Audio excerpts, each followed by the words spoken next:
जय हिंद दोस्तों, study with Ashish channel में आप सभी का स्वागत है। तो दोस्तों, फर्स्ट क्लास हमारी इंट्रोडक्शन क्लास थी। उसमें आपका सभी सिलेबस मैथ का क्या रहने वाला है पूरा डिस्कशन किया गया था, और किस बुक से करने वाले हैं, किस तरह से हम चैप्टर्स को कवर करने वाले हैं, ये सारी चीजें आपको बढ़िया सिस्टम से एक सिस्टमेटिक तरीके से बताई गई थी। तो आज हम शुरू करेंगे अपने फर्स्ट चैप्टर को। चैप्टर का नाम है रियल नंबर यानी वास्तविक संख्याएं। तो वास्तविक संख्याओं का चैप्टर हमारा जो है, यहां से हम स्टार्ट करते हैं बेसिक क्लास से। बेसिक क्लास का मतलब क्या है, आपको जैसे इंट्रोडक्शन क्लास में बताया गया था कि हम किसी भी चैप्टर को बेसिक टू एडवांस लेवल से करने वाले हैं। बेसिक टू एडवांस लेवल यानी छोटे छोटी चीजों से लेकर ऊपर की अच्छे लेवल के क्वेश्चन तक पहुंचने वाले हैं। तो ये बेसिक टू एडवांस लेवल हमारा हो जाता है। तो सबसे पहले हम वास्तविक संख्या के बारे में जानते हैं कि वास्तविक संख्याएं होती क्या है। वास्तविक संख्याएं हमारी क्या होती हैं?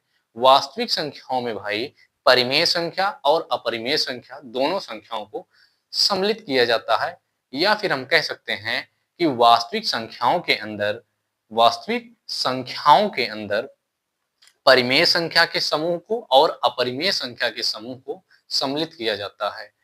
यानी वास्तविक संख्या में परिमेय संख्या का समुच्चय होगा और अपरिमेय संख्या का दोनों का सम्मिलित रूप से समुच्चय यानी समूह होगा। जैसा कि तो सबसे पहले हम शुरू करते हैं संख्याओं के बारे में पूरी डिटेल। चैप्टर तो हमारा वास्तविक संख्या ही है। वास्तविक संख्या के अंतर्गत कौन कौन सी संख्या होती हैं ये सब हम जानते रहेंगे, तो आगे चैप्टर्स में हमें प्रश्नावली के क्वेश्चन करने में बहुत ही आसानी होने वाली है। तो यहां से हम भाई करेंगे, सबसे पहले स्टार्ट करेंगे संख्या से यानी नंबर से। तो संख्याएं जो होती हैं, संख्या दो प्रकार की होती हैं। कौन कौन सी? वास्तविक संख्या और काल्पनिक संख्या। वास्तविक यानी रियल नंबर्स और काल्पनिक यानी इमेजिनरी नंबर।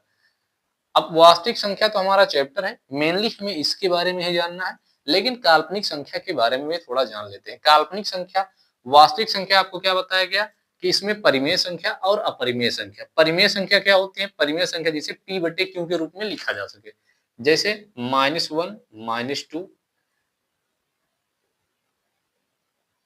√2, √5, इस तरह से करके ये हमारी वास्तविक संख्या हो गई। और सिंगल डिजिट भी 1, 2, 3, ये सब कोई जो डॉट डॉट करके ये हमारी हुई सभी वास्तविक संख्याएं। इसमें देखिए माइनस वाली संख्या शामिल है, अंडर रूट वाली संख्याएं शामिल है, रूट के अंदर है, इसका वर्गमूल नहीं निकाला जा सकता, तो ये भी अपरिमेय संख्या होगी।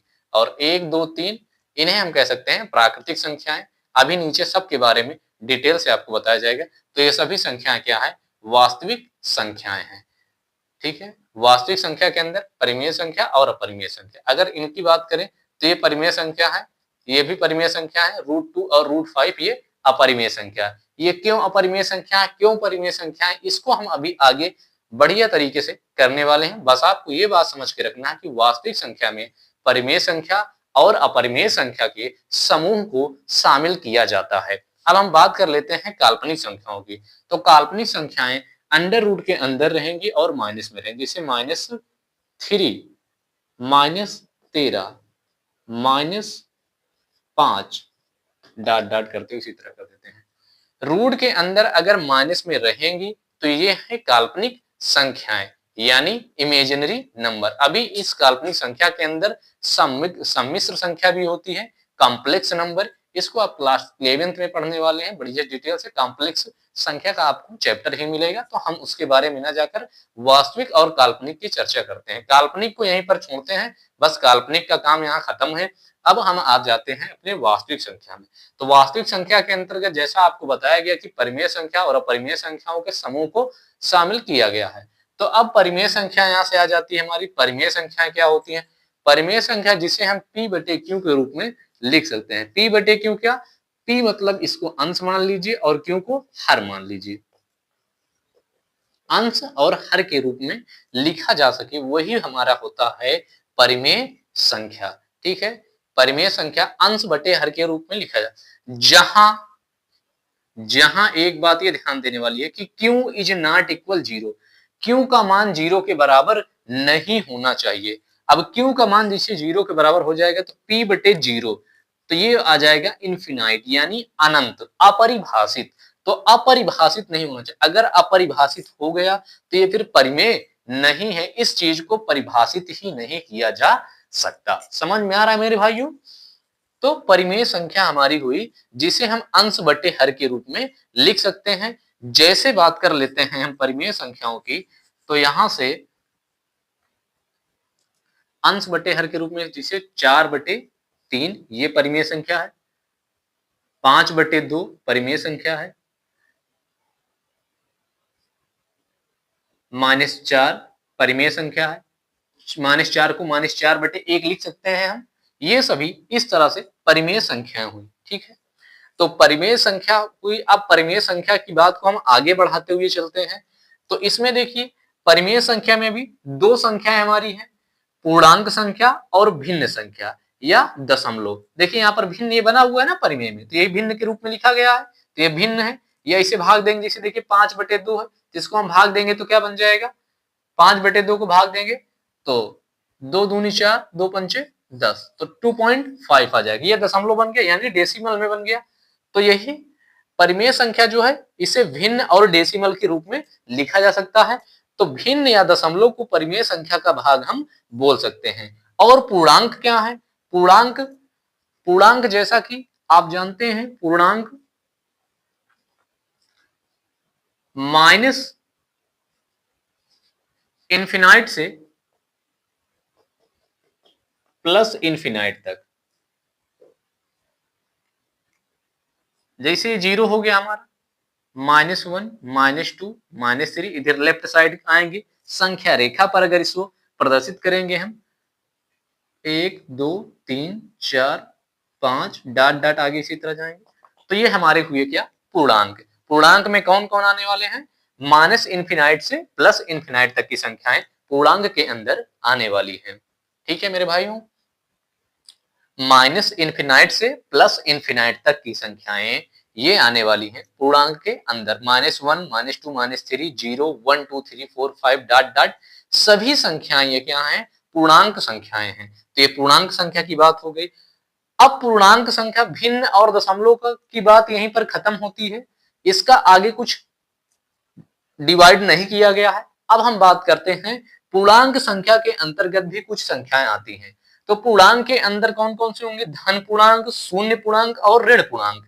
अब जैसे देखिए इस पूर्णांक में क्या है, ये माइनस वाला है, ये शून्य सॉरी ऋणात्मक हुआ, ऋण पूर्णांक हुआ, और ये शून्य है, ये जीरो पूर्णांक हुआ, शून्य पूर्णांक हुआ, जीरो इंटीजर पूर्णांक यानी इंटीजर, और 1 2 3 5 ये सब 4, ये डॉट डॉट डॉट जो लिखे हुए हैं ये सभी देखिए पॉजिटिव हैं, ये सभी पॉजिटिव हैं यानी धनात्मक हैं। तो ये हमारे धन पूर्णांक हुए, धन पूर्णांक, और ये हुआ हमारा शून्य पूर्णांक, शून्य पूर्णांक, और ये हुआ हमारा ऋण पूर्णांक यानी निगेटिव इंटीजर। शून्य पूर्णांक, धन पूर्णांक और ऋण पूर्णांक, यहां से ये बात पता चल गई। पूर्णांक के अंदर धन पूर्णांक, शून्य पूर्णांक और ऋण पूर्णांक। धन पूर्णांक में क्या आएगा, +1 से आगे डॉट डॉट प्लस इनफिनाइट तक की बातें हो जाएंगी। और शून्य पूर्णांक में क्या आएगा, जीरो इंटीजर, केवल सिंगल और सिंगल जीरो आने वाला है शून्य पूर्णांक में, जीरो इंटीजर में। और निगेटिव इंटीजर से यानी ऋण पूर्णांक में कौन आने वाला है, माइनस वाली सभी संख्याएं आने वाली हैं। ये ऋण पूर्णांक समझ में आ गया भाइयों। आगे चलते हैं पूर्ण संख्या पर। हम पूर्ण संख्या कहां से बनती है? पूर्ण संख्या में धन पूर्णांक और शून्य पूर्णांक को शामिल किया गया है।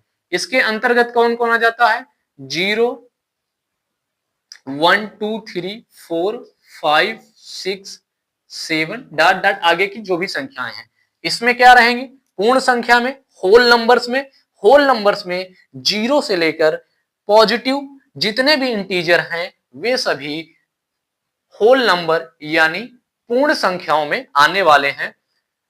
ऋण पूर्णांक की संख्याएं नहीं आने वाली है, ऋण पूर्णांक की संख्याएं नहीं आने वाली हैं। 0 से लेकर जितने भी पॉजिटिव इंटीजर हैं वे सभी संख्याएं आने वाली हैं पूर्ण संख्या के अंदर यानी होल नंबर के अंदर।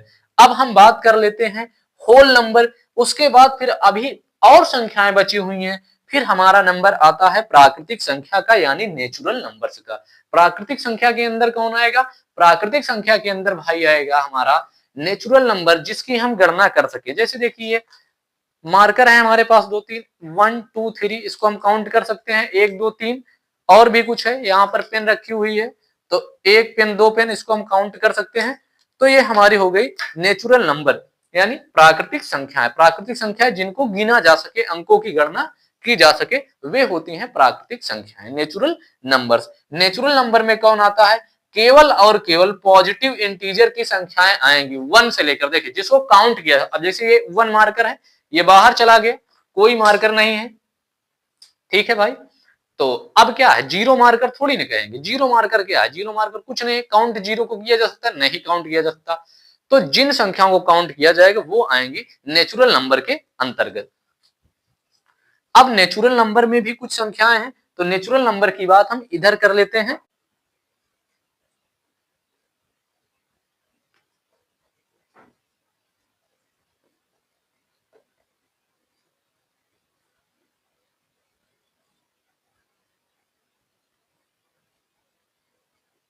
नेचुरल नंबर से यानी प्राकृतिक संख्याएं। अब प्राकृतिक संख्याओं को भी डिवाइड किया गया है।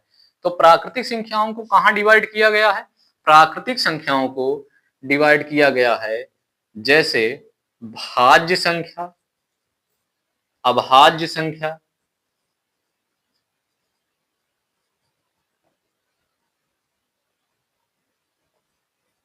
सम संख्या, विषम संख्या।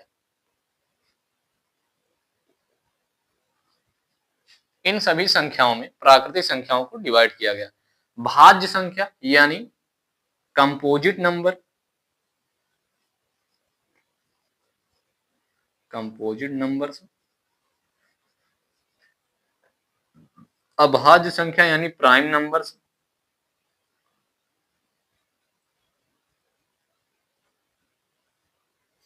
और सम संख्या हुई हमारी इवन नंबर।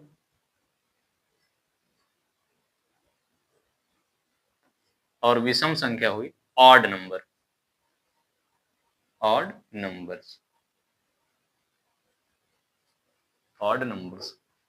ये सब सम विषम भाज्य अभाज्य संख्याओं में प्राकृतिक संख्या को डिवाइड किया गया। तो जैसे भाज्य संख्या की बात करें, भाज्य संख्याएं क्या होती हैं? तो भाज्य संख्या की बात में भाई, भाज्य संख्या हमारी वे संख्याएं होती हैं जिनके 2 से ज्यादा फैक्टर होते हैं। ये फैक्टर क्या है? फैक्टर मतलब गुणनखंड। गुणनखंड जैसे देखिए कोई भी हम नंबर ले लेते हैं, नंबर जैसे एक लेते हैं 5 ले लिए। अगर हम 5 का गुणनखंड करेंगे तो ये 5 गुणे 1 इसको लिख सकते हैं। एक गुणनखंड 1 है और एक 5 है, तो इसके कितने गुणनखंड है? केवल 2 गुणनखंड है। भाज्य होने के लिए कितने गुणनखंड होने चाहिए? 3 गुणनखंड। तो इसका मतलब 2 गुणनखंड होगा तो क्या होगा? अभाज्य संख्या होगी, अभाज्य संख्या होगी। या फिर ऐसे कह सकते हैं कि वैसी संख्याएं भाज्य संख्या होती हैं जो कम से कम 3 संख्याओं के पहाड़े में आती हैं। 3 संख्याओं के पहाड़े में, 3 संख्याओं के पहाड़े में कैसे? जैसे 1 के पहाड़े में आएंगी और स्वयं के पहाड़े में आएंगी, या फिर किसी और तीसरी संख्या के पहाड़े में आएंगी, चौथी संख्या के पहाड़े में भी आ सकती हैं, 5वीं संख्या के पहाड़े में आ सकती हैं, लेकिन कम से कम 3 नंबर्स के पहाड़े में आना जरूरी है। 3 संख्याओं के पहाड़े में आना जरूरी है, तो वो हमारी भाज्य संख्या होंगी। 3 संख्याओं के पहाड़े में बात कर ले या फिर 3 फैक्टर बात कर ले, बात वही होगी। तो 3 फैक्टर, यहाँ फैक्टर कितने हैं? 5 के, केवल 2 फैक्टर हैं, तो ये हो गई क्या? अभाज्य संख्या। अभाज्य संख्या के लिए 2 फैक्टर होना चाहिए और भाज्य संख्या के लिए 3 फैक्टर होना। जैसे एक संख्या हम लेते हैं 25। 25 की बात करें, अगर इसका हम फैक्टर करें तो इसका 1 होगा, 25 होगा और इसके साथ 5 भी होगा। 5 गुणे 5 लिख सकते हैं, देखिए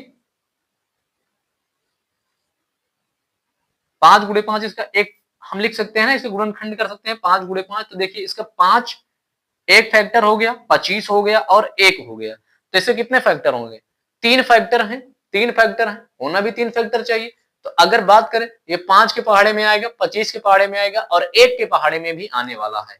तो ये 3 व्यक्तियों के, 3 संख्याओं के पहाड़े में आ रहा है, तो इसलिए क्या है, भाज्य है। जैसे हम बात कर लेते हैं कि 45 की,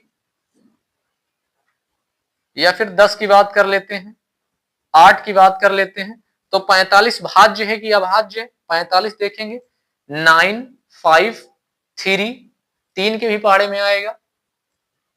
अब 3 दहम 30 तक आपको पहाड़ा याद होगा, ऐसी बात नहीं, अगर इसका गुणनखंड करेंगे तो कट जाएगा, 15 तिया 45, गुणनखंड करके देख लेते हैं। जैसे देखिए यहाँ पर 45 का गुणनखंड कर लेते हैं,